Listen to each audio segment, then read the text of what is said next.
Is money the only thing that matters to you? That's pretty funny coming from a guy who calls himself 50 Cent.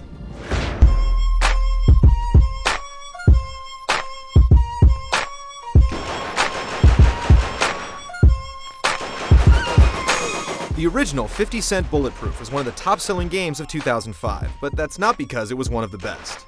It's not surprising that with such a huge fan following across several types of media, the game was bound to sell no matter what.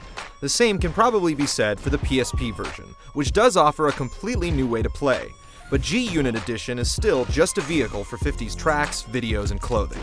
Any resemblance to an actual video game is purely coincidental. You ain't shit!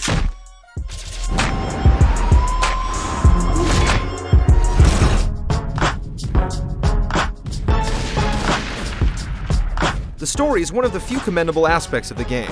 It's told through slickly directed CG cutscenes that lead one to believe that Bulletproof might make a halfway decent popcorn action flick. 50's old cellmate K-Dog gets kidnapped and eventually killed, and you're left to figure out the who and why. In your vengeful search for the truth, you'll come across underground thugs, corrupt cops, and every other ghetto cliché out there. The cutscenes can be skipped, but seeing as they're the only interesting part of the game, maybe the gameplay sequences should be skippable instead. I don't play that shit! The graphics are on par with several other good-looking PSP games, but that's about all there is to admire. The idea behind Bulletproof is simple enough. Go through the levels blasting everybody you see with whatever weapons you have on you, and then kick their lifeless bodies to get money and jewelry. And 50 never lets you forget how tough he is when punting people he's just executed, by spewing phrases that would make a Commando-era Schwarzenegger cringe. I make it look easy. Yes, 50, because kicking dead bodies is a real challenge. The money you get can be used to purchase new counter kills, music tracks, videos, and clothing for 50 to wear in the game. You can also buy ammo, health, and body armor, but only when you're in your hood between levels, so it's not very useful. From the tracks you buy, you can set up custom playlists to listen to while playing the game. This would be awesome if video games were judged solely by their music, but they're not. You gonna let 50 do you like that?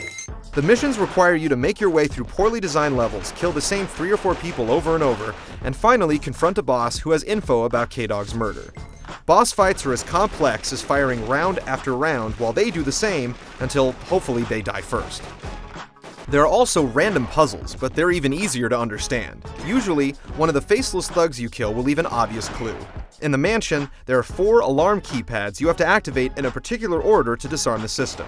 Eventually, you find a note that says office, game room, kitchen, library. And we're not paraphrasing, that's exactly what it says. Shit, I impress myself sometimes. The controls feel like Metal Gear, but without the slick presentation that Kojima's team is known for. The overhead view and some of the mission objectives are also reminiscent of MGS. We might get struck down by the gaming gods for even mentioning 50 Cent and Solid Snake in the same sentence. The isometric view is an interesting choice, but it makes it very difficult to tell where doorways are, and the map doesn't help at all.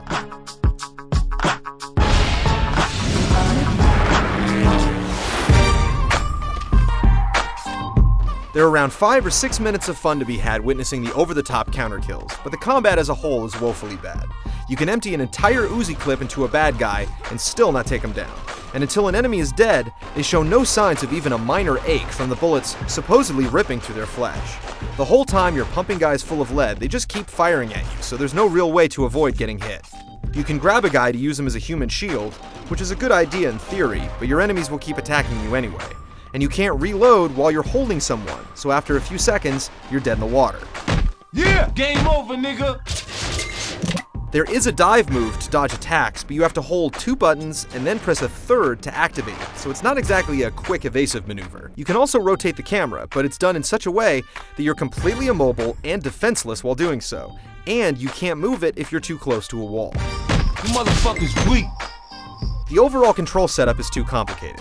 Some buttons have multiple functions. If you're not careful, you might waste 3 or 4 seconds reloading a gun or picking up another one instead of kicking a dead guy.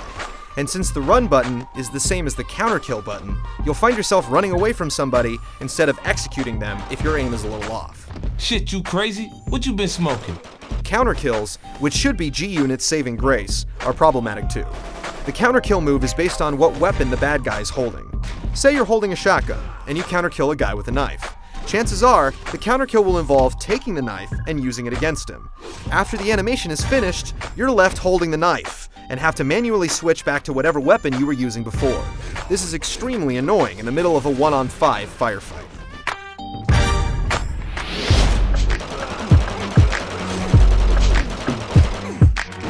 50 Cent has a great track record as a rapper, a respectable turn in movies with Get Rich or Die Tryin', and a popular clothing line, but this video game is absolutely abysmal. It could be a raw and visceral action title, but it's merely another way to distribute his music and generate interest in his clothing. If you like 50's tracks, but don't own any of his CDs, then buy the CDs. Eat this shit. I know that's gotta hurt.